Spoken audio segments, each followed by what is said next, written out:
Welcome back. This is part 2 of my conversation with Jay from Grand Welcome Property Management. In part 1, we talked about buying smart. Now, Jay is going to walk us through what managing a short-term rental in Orlando actually looks like from the inside. The cancellation policies, the 24-hour coverage, the photo-by-photo Q&A, inspections, and a few stories about guests that will make your jaw drop. If you're wondering whether hiring a property manager is actually worth it, you know, the percentage, the money, this video answers those questions completely. And all this information is on the house.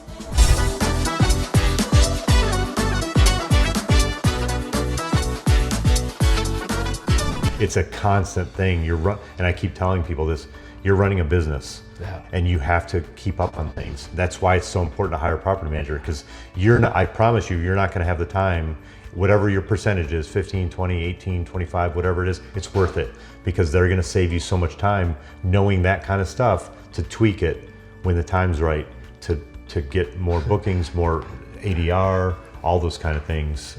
It's well worth the price and the aggravation and the safety of knowing that you need this license and when this is due, and having a personal rep that lives an hour away or whatever the rule is. So and we're in 4 corners, so there's 4 counties, and you have to know they would have to know all those regulations. So having you take the brunt of that and be the one-stop shop for all those answers is incredible to. Yeah, I remember when I first got into business, I had a couple tough conversations, Shawn, but it was enlightening, because you helped educate me. And a lot of times people say, wow, this is great, where'd you get this? And I was like, well, it's funny you asked, you should talk to this guy. Yeah. But it's important to understand that when you are making that investment, things change all the time.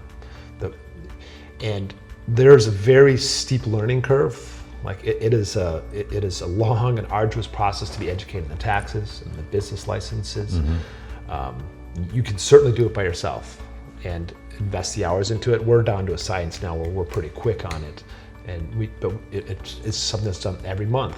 Will you remember to file your taxes every month? Right. Even if it's 0, if you don't, you're going to get a $4,000. It's a $4,000 letter every month that you don't file with state of Florida right now. Oh my gosh.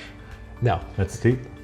The good news is I have somebody who's very flexible with their button deleting and zeroing these, because sometimes there's a secondary account that we don't know about, or it's not linked proper because there was a letter that was off. There's all kinds of things. But state of Florida is vastly understaffed right now. The Florida Department of Revenue is vastly understaffed right now. Okay. And overworked. And they're very quick to automate things for just a $4,000 collection. So it is helpful to have somebody, I think, right. to get and out again, of that those could bills. change at any time if they decide there's room in the budget to staff that. Those could be more frequent or more enforced, probably, sure. Right? So you have to, again, the safety of not having to stress about that because Jay's taking care of it, right? Yeah, I would say that's one good thing about having somebody who does this all the time.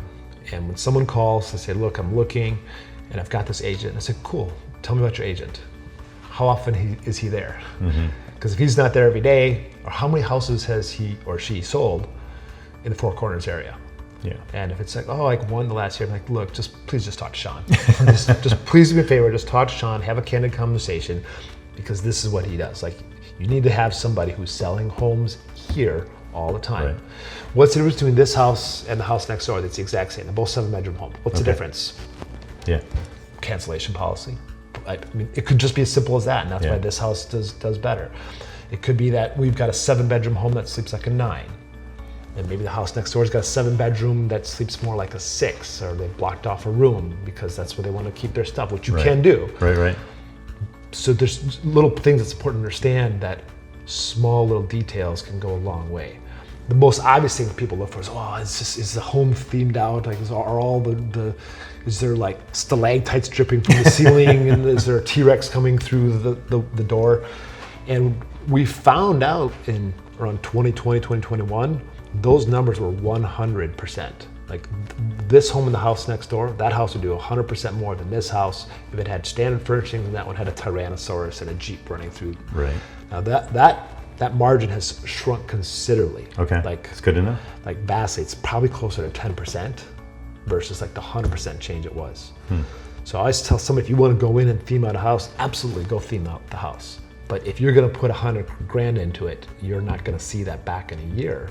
You have to know what your tax strategy is. You have to know what your budget is, like how willing are you to take time on a loss for that to come back to you? Because that will come back eventually when you sell the house, and that will appreciate. But are you willing to wait for the years for that to happen? Right. Okay. So let's switch gears a little bit and talk about,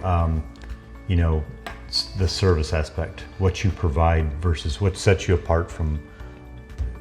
There's hundreds of realtors, hundreds of property managers, dime a dozen, right? What do you offer? Whether it's a QA like you personally coming into the home, or having an assistant that comes in after the cleaners, or a more detailed checklist, or knowing the regulations. How do you earn your percentage? Look, I'm in business with my wife, so we're husband and wife team.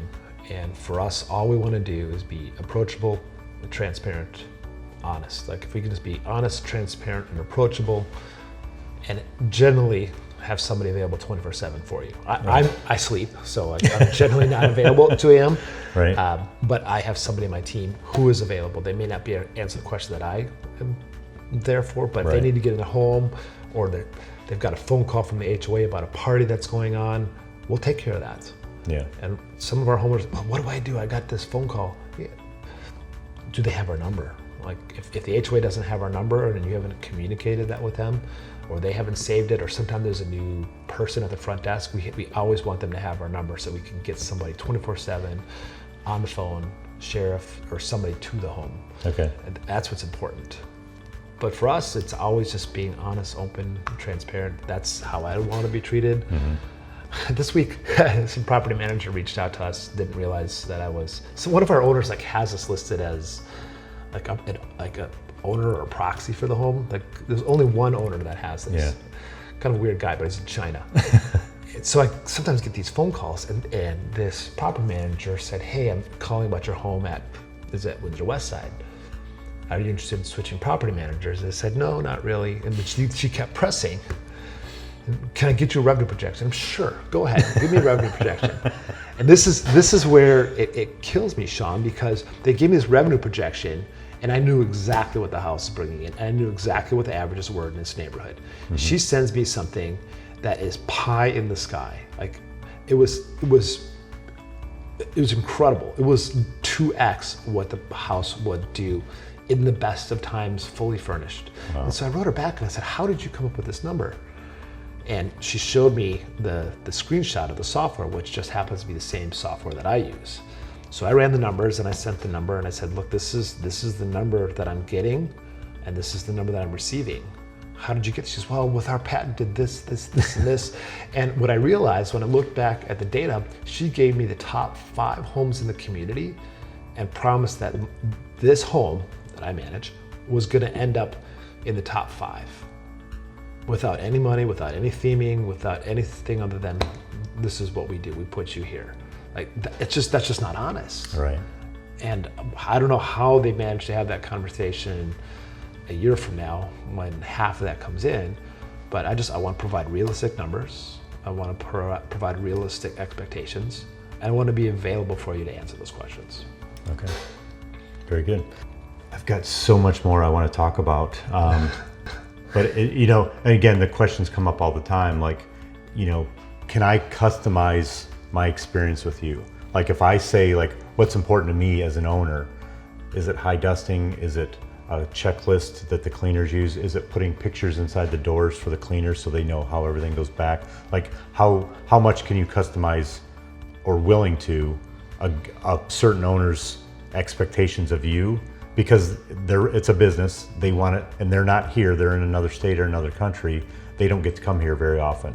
So they rely on you and your cleaners to be their eyes and ears. And if they get a bad review, do they blame you? Because generally. Right. So how do you handle that with guests that or owners that, obviously there's dual responsibility. Yep. Right. And you can't predict what the guest is going to do or how they're going to treat your place. But, you know, I did an inspection at one the other day. It was Sunday. I met the owners there on Sunday. It was the first time they saw the house. We were already under contract, but they hadn't seen the house yet. So the house was occupied the day before, Saturday. The cleaners came in Saturday. We were there Sunday morning at 10 a.m. There was a dirty diaper out on the lanai. There was love bugs all over the kitchen and the living room. The toilets had the strip on them, but you open up the lid and there's stuff inside. Sure. So to me, the property manager didn't do their job. They didn't have a QA person or somebody come in after the cleaners, or they were rushed, or whatever the case is.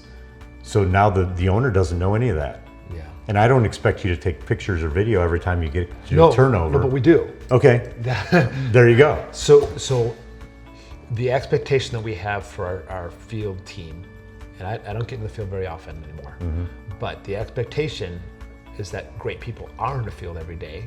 They're taking photos of everything. So in this bedroom, I need a photo of this way and a photo of this way. So if a guest comes and says, that was there before I checked in, we'll send the photo that says, but the TV was actually functional. It was actually mounted on the wall, and now it is off the wall. Okay. So no, that was not like that. I remember we had one guest who checked in. They were there within, 30 minutes. We got a phone call. Why is the glass table everywhere on the floor? And so we went back and looked at the photos and we said, how on earth could we miss this? Because we have our cleaning team and then we have our quality control inspectors. So before every check-in and after every checkout, we have quality control, cleaners, and then quality control again. Okay. Because if it's back-to-back, we don't necessarily need to have 2 quality controls. But if it's a week, there could be a toilet upstairs that starts leaking. Had that happen before, we could have cockroaches that are running across, and nobody wants to see come into a dead cockroach. Right. So it's important that we don't let too much time between the exit and the entry, the clean, the quality control. Like, this all has to be done timely, and we have to have photos of everything. Open up the fridge, boom, boom, boom. Like, we need to make sure all the trays are there, all the pullouts are there. So cleaning crew says, hey, this is the crack here. No, we'll send that through to the guests and we'll charge them for the damage. And say, no, that wasn't there. They'll decline it. They always do. Then we'll send the pictures that says, look, this was perfect and now it's not. It was an accident, I get that, but I mean, you have to treat the home like your own. And we are taking photos of everything that says this is somebody's home, this is how it came to us, this is how it came to you when you checked in, and this is how we found it on checkout. And we can look at this house right now, and we can look right over there, and we can see remnants of somebody who clearly broke down the door. Right. And this is on for fix this week. Okay. But there's no way, shape, or form, well, that was there when we checked in. No, sorry, it wasn't. And here's the photos. So photos of absolutely everything, and they should flip up the toilet, and they should take a picture, and it should be clean. We had somebody walked in the house once, and they said, there's pee in the toilet. I said, it's not possible, there's no way. And then we put 2 and 2 together and realized that what happened is that some kid had to go pee. He ran in the house straight away. He went pee, and he went pee everywhere. And so it's easier for the kid to lie and say he didn't go pee, right, to his mom, than say, I went pee and I made the huge mess. So now mom says, look, nobody used the toilet. She didn't think to ask, Johnny, did you go pee? No, I didn't go pee. Then the property manager must have left it this way. Okay.